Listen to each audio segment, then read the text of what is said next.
অনেক দিন পর রাতের ডিনারটা একটু একেবারে অন্যরকম করলাম। রোজ দিন একঘেয়ে ডিনার করতে ভালো লাগে না, ভাত ভাত আর ভাত। আর রুটি করব, রুটি করতেও আমার বিরক্ত লাগে।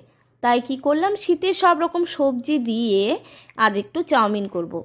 তা সবজিটা হয়ে এসছে, ওর মাঝখানে আমি ডিমটা ফাটিয়ে দিয়ে ডিমটাকেও ভালো করে ভেজে নিলাম। আর এদিকে দেখো চাউমিনগুলি একদম কিন্তু ভাপিয়ে নিয়েছি। এখন একটু এর মধ্যে এক এক করে ছেড়ে দেবো। আর দেখছো কেমন ঝরঝরে হয়ে আছে।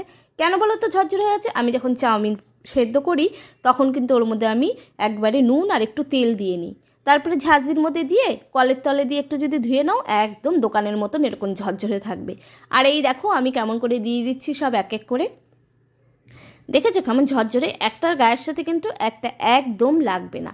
ওই যে বললাম, চাউমিনটা যখন সেদ্ধ করবে ওর মধ্যে নুন আন্দাজ মতন আর একটু তেল দিয়ে দিবে, তাহলে একদম ঝরঝরে থাকবে। যখন ঝাঁঝরি থালাতে নামাবে কলের তলে দিয়ে একটুখানি ধুয়ে নেবে, একদম দোকানের মতন ঝরঝরে থাকবে।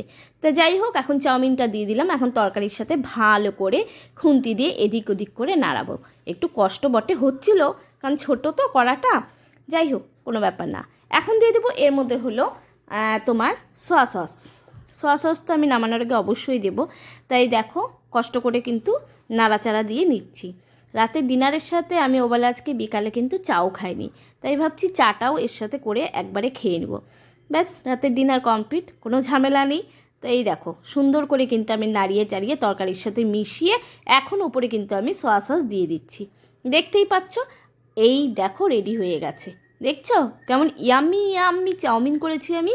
আর আমার চাউমিনটা দেখে সিম্পল ওপাশ থেকে বলছে, ও তুই আজকে চাউমিন করলি না, তুই জানিস আমি তোর চাউমিন খেতে ভালোবাসি। তো যাই হোক, দুই ছেলেকে নিয়ে বসে গেছি চাউমিন খেতে রাতের ডিনার সারতে। সবাই ভালো থেকো, সুস্থ থেকো, চলো বাই, গুড নাইট।